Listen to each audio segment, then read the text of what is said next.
Hello everyone, আসসালামু আলাইকুম। শুভ সকাল সবাইকে। রাহেনাজ ব্লগের আরও একটা নতুন ভিডিওতে সবাইকে স্বাগত। কেমন আছো সবাই? আশা করছি ভালো আছো। আমিও আলহামদুলিল্লাহ অনেক অনেক ভালো। তো সকালবেলা খাওয়া দাওয়া হয়ে গেছে। সকালে খেয়েছি হচ্ছে গোলা রুটি করেছিলাম, ডিম ভুজিয়া দিয়ে খেয়ে নিয়েছি। মেয়েরও খাওয়া হয়ে গেছে। তো ভিডিও শুরুতে বলে দেবো, চ্যানেলে যারা নতুন অবশ্যই চ্যানেলকে সাবস্ক্রাইব করবে, আর ফেসবুক পেজ থেকে যারা দেখছো পেজটাকে সবাই ফলো করে পাশে থেকো। তো আজকে সকাল থেকে ওয়েদার কিন্তু আকাশ এরকম নরম, মাঝে মধ্যে একটু হাওয়া, মানে রোদ্দুর বার হচ্ছে, সাথে তোমার রয়েছে হাওয়া অনেক সুন্দর। তো আমি আগের দিন একটু রাস্তা হাঁটতে গিয়েছিলাম, আর রাস্তার সাইডে না অনেক কচুর ফুল ছিল, সেই ফুল তুলে নিয়ে এসেছিলাম অনেকগুলো। তো এখান থেকে কিছুটা ভাজি করব, কিছুটা বড়া করব। আর এখানে রয়েছে পটল দিয়ে নারকেলের দুধ দিয়ে ডিম দিয়ে হচ্ছে কোরমা করব। তো আর এখানে ডাল ভিজিয়ে দিয়েছি। তো ডালটা ভালো করে ধুইনি, এমনি ভিজিয়ে দিয়েছি, কিন্তু যখন বাটবো তখন ভালো করে ধুয়ে নেব।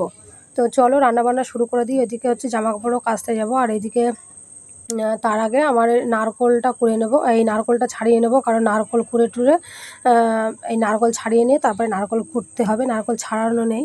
বাইরে কিন্তু দেখতে পাচ্ছি প্রচুর মেঘ, কখনো বা টিপটাপ বৃষ্টি আসছে, কখনো বা মেঘলা, আর কখনো সুন্দর রোদ বার হচ্ছে। এরকম মিলিয়ে আজকে সারাদিনের ওয়েদার। তো যাই হোক, আমার ভিডিও যদি ভালো লাগে অবশ্যই আমার চ্যানেলটাকে সাবস্ক্রাইব করে নেবে, আর হচ্ছে ভালো লাগলে সবাই একটু লাইক কমেন্ট শেয়ার করে দিও। তো কেরালাতে কিন্তু এইভাবেই নারকেল ছাড়াই। আমার দা নেই, কোনো কিছুই নেই, দাটা কিছুই নেই। তো আমি এইভাবেই নারকেল যখন ছাড়াই তখন এইভাবেই ছাড়াই। তো চলো এটা ছাড়িয়ে নিই নারকেলটা। মানে এক হাতে ফোন রয়েছে, হবে না।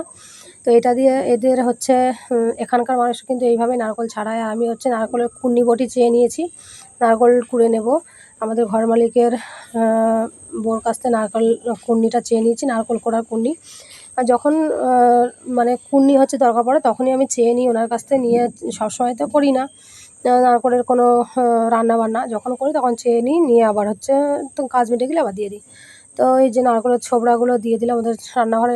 এখানে আমার জামাকাপড় রয়েছে, এসে জামাকাপড়টা কেচে নেব। আর তার আগে এই যে মেয়ে এসে নিচে, তো বললাম চল নিয়ে ওর ওপরে চলে যাই, গিয়ে এগুলো রেখে তারপরে তোমার হচ্ছে জামাকাপড়গুলো কেচে আনবো। আর এই দেখো তোমার কি বলে, এর ভিতরে কথা বলতে বলতে জামাকাপড়গুলো কেচে নিয়ে এসি। মাঝখানে কিছুটা ভিডিও ছিল, সেগুলো একটু কাট করে নিয়েছি, কারণ ভিডিওটা অনেক বড় হয়ে গিয়েছিলো আজকে, জানো তো। তো জামাকাপড়গুলো বাইরে মেলে দিয়ে চলে এসেছি। এই যে ঘরে ভাত বসিয়ে দিয়েছি, ভাত প্রায় হয়ে যাওয়ার মুখে। পানি লাগতো একটু, পানি দিয়েছি, আর অল্প অল্প এই যে ফুটে উঠছে, এটা পুরো ফুটে গেলে পানিটা, যেহেতু কাঁচা পানি দিয়েছি, তারপরে নামিয়ে নেব। আর এখানে হচ্ছে কচুর ফুলটা ধুয়ে নিয়েছি সুন্দর করে, খুব বেশি কুচি কুচি করিনি, মানে অল্প একটু বড় বড় করে রেখেছি। আর এখানে হচ্ছে পটল আলু কেটে ধুয়ে রেখেছি। পটল আলুটা রান্নার আগে কিন্তু নুন হলুদ দিয়ে ভেজে নেব।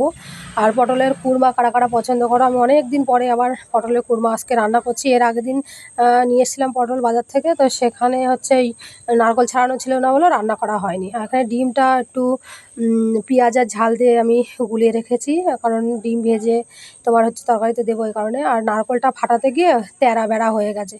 তো এখানে ওই যে ডালটা বেটে নিয়েছি, আর এখানে অনেকগুলো পেঁয়াজ ঝাল কুচি করে নিয়েছি, কারণ ওই যে কচুর ফুল ভাজিতেও লাগবে, আবার বড়াতেও লাগবে। তো এখানে ধনেপাতা দিয়েছি, আর ডালটা না আধ ভাঙা করে বেটে নিয়েছি, বেশি মিহি করে বাটলে ভালো লাগে না। এখান থেকে ঝাল আর পেঁয়াজ কুচি দিয়ে দেবো, আর দিয়েছি ধনেপাতা। আর একে একে কিছু মশলা দেবো। মশলার ভিতরে হচ্ছে দেবো একটুখানি জিরে বেটেছিলাম, সেই জিরে বাটা, আর একটু অল্প করে আদা রসুন বাটা দেবো।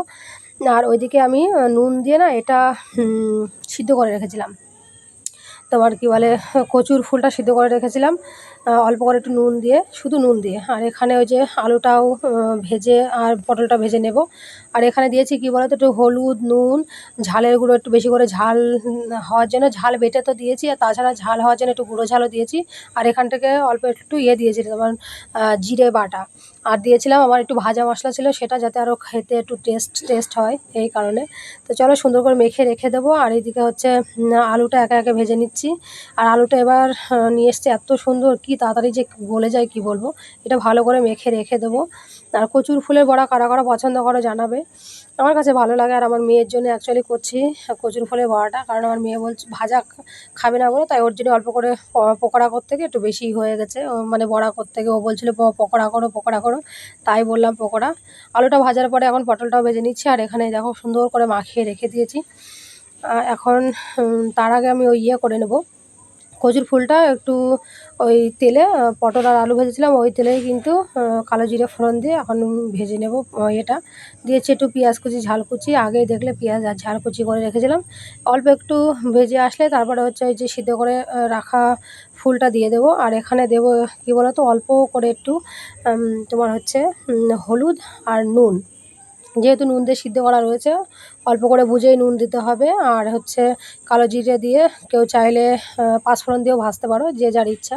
আর আমি একটু ধনেপাতা কুচি করে রেখেছিলাম সেটাও দিলাম। আর বেশি কিন্তু ঘ্যাঁটা করা যাবে না, মানে ঘ্যাঁটা যাবে না, আলতো হাতে ভালো করে ভেজে নিতে হবে এটা। আর যখন সিদ্ধ করতে হবে তখন কিন্তু বেশি সিদ্ধ করলেও হবে না, নইলে আবার বেশি সিদ্ধ হয়ে গেলে একদম ঘেঁটে যাবে না, মানে বুঝে সিদ্ধ করতে হবে। তো ফুল কারা কারা এরকম ভাজা খেয়েছো জানাবা। ফুল টুল কিন্তু এরকম ভাজা, আমার এইসব টাইপের জিনিস কিন্তু অনেক পছন্দ। আর এখানে দিয়েছিলাম একটু হলুদ অল্প করে, আর হচ্ছে ঝাল তো কুচি করে দিয়েছিলাম, আর কিছুই কিন্তু দেওয়া লাগে না।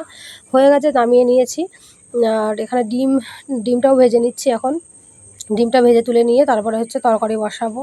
এই তোমার করবো একেবারে এই সসপ্যানে এই বড়াটা ভেজে নিয়ে তারপরে তরকারি একদম লাস্টে বসাবো। কারণ নারকেল কোড়া হয়নি এখনও, নারকেলের দুধ বার করতে হবে অনেক কাজ।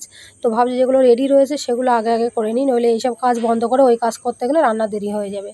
তো এখন ওই বড়াটা ভেজে নিচ্ছি একে একে, ছোটো ছোটো করে বড়া করছি, অনেকগুলো হবে।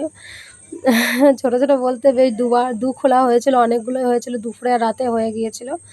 আর এখানে যে একটু পানি গরম বসিয়েছি, নারকোল হচ্ছে তোমাদের ভাইয়া বাড়ি এসে নারকোল কুড়ে দিয়েছে, আর খানিকটা নারকোল কুড়তে কুড়তে নারকোল গিয়েছে উঠে। আর এখন সেই নারকোল আমি যাব বাটতে, কারণ এই নারকোল তো কী দিয়ে কুড়বো, এখন ভাবছি শিলপাটায় ভালো করে বেটে নেব। বেটে নিলে কী হবে জানো তো, তোমার ভালো করে দুধটাও বার হবে।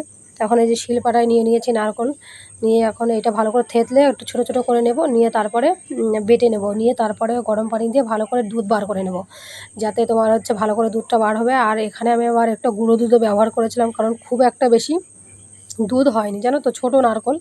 তো সব গুলে রেখে দিয়েছি, আর একটু তেল দিয়ে তারপরে আমি একটু জিরে ফোড়ন দিয়েছি। জিরেটা খুব সুন্দর করে ভাজা হয়ে গেলে এখানে যা বাটা মশলা রয়েছে, আদা রসুন পেঁয়াজ বাটা আর জিরে বাটা একসঙ্গে দিয়েছি। আর এখানে দিয়েছি নুন, হলুদ, জিরে গুঁড়ো, ধনে গুঁড়ো দিয়েছি, আর হচ্ছে ঝাল দিয়েছি একটু, ঝালের গুঁড়োটা। তো একসঙ্গে ভালো করে এটা মশলাটা কষিয়ে তেল ছেড়ে আসলে তারপরে ভেজে রাখা পটল আলুটা দিয়ে দেবো। দিয়ে ওইটাও ভেজে তারপরে ঝোলের জন্য দিয়ে দেবো তোমার অল্প একটু চিনিও দিতে হবে, ঠিক আছে। চিনি দিলে কী হয়, স্বাদটা একটু বাড়ে, স্বাদের ব্যালেন্সের জন্য। নুন টুন সব একসঙ্গে দিয়ে ভালো করে এটা কষিয়ে নেবো। নিয়ে একটু মশলা হয়ে যাচ্ছিলো, লেগে যাচ্ছিলো, তাই আমি অল্প করে একটু পানিও দিয়েছি। দিয়ে দেখো খুব সুন্দর করে কষানো হয়ে গেছে, তেল ছেড়ে দিয়েছে। এখন ওই যে দুধ করে রেখেছিলাম নারকেলের দুধটা, সেটাও দিয়ে দেবো। দিয়ে ভালো করে ফুটে উঠলে তারপরে দেবো ডিম। তো চলো একে একে রান্না করে নিই। ভালো লাগলে আমার কাজ বাজ রান্না যদি ভালো লাগে অবশ্যই লাইক কমেন্ট শেয়ার করে দিও। ভালো তোমাদের সুন্দর সুন্দর কমেন্ট দেখি আর রিপ্লাইও দিই, সাথে আমার অনেক ভালো লাগে সত্যি। তো আমার ভিডিও যারা ফেসবুক থেকে দেখছো তারা ফেসবুক পেজটাকে ফলো করো, যারা ফলো করে দিয়েছে তাদেরকে অসংখ্য ধন্যবাদ। যারা ইউটিউব থেকে দেখছো ইউটিউব চ্যানেলকে সাবস্ক্রাইব করে দিও। আর এখন এই যে রান্নাবান্না হয়ে গেছে, এই হচ্ছে, আর এইদিকে অনেক কাজ রয়েছে। এখন ঘর মুছবো, মটর ছেড়ে এই যে অনেকগুলো থালা বাসন বার হয়েছে, রান্নার থালা বাসন, সেগুলো এখন মানে মাজবো। বিকালে এই যে ওয়েদার, এইদিকে কুকুরটা অনেক ডাকাডাকি করছিলো, আর আমি বলছি কী হয়েছে দেখি তো। ওদের বাড়িতে একজন এসেছিলো গাড়ি নিয়ে, সে অচেনা মানুষ দেখেছে, দেখে প্রচুর ডাকাডাকি করছিলো। তো যাই হোক, এখন আমি এই যে রান্নাবান্না করা শেষ, আর রান্না হয়ে যাওয়ার পরে তরকারির উপরে একটু ভাজা মশলা ছড়িয়ে দিয়ে নিয়েছি। আর বেশি কিন্তু ঝোল রাখিনি, এক গাদা ঝোল রাখলে ভালো লাগে না আসলে। এইদিকে তো তরকারি অনেক রকম রয়েছে, ভাজা রয়েছে, বড়া রয়েছে, কচুর ফুলের ভাজা বড়া, তো বেশি ঝোল রাখলেও ভালো লাগে না। তো এখন ভাবছি ভাত সবার গোসল হয়ে গেছে, ভাত বেড়ে নিয়েছি, চলো খাওয়া দাওয়া করা যাক। আজকের ব্লগ অনেক বড় হয়েছিল, সেখান থেকে কাটছাট করে তাও হচ্ছে 9.5 মিনিট মতো। তো এই যে ভাত বেড়ে নিয়েছি সবার জন্য, খেয়ে নেব। আর আমার মেয়ের বলছিলাম একটু ফুল নিতে, মানে ফুল ভাজি, ও বললো না নেবো না।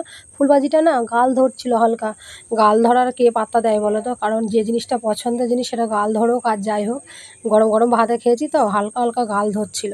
তো সন্ধ্যাবেলা এখন আমি চা করে নিয়েছি আমার নিজের জন্য, মেয়ে বলছিল রং চা খাবে না। আর আমার বর ওইদিকে সন্ধ্যাবেলা প্রচুর বৃষ্টি হচ্ছিলো, বাইরে যায়নি আজকে, দুধ টুধও নিয়ে আসিনি, দুধ ছিল না আজকে, 1 প্যাকেট ছিল, সেটা আমি ওই যে তরকারির ভিতরে দিয়ে দিয়েছি, মানে দুধের পটলের ভিতরে কোরমার জন্য। তো যাই হোক, আজকের ব্লগ এতটুকুই, দেখা হবে নতুন ভিডিওতে। সবাই ভালো থাকবে, সুস্থ থাকবে, বাই।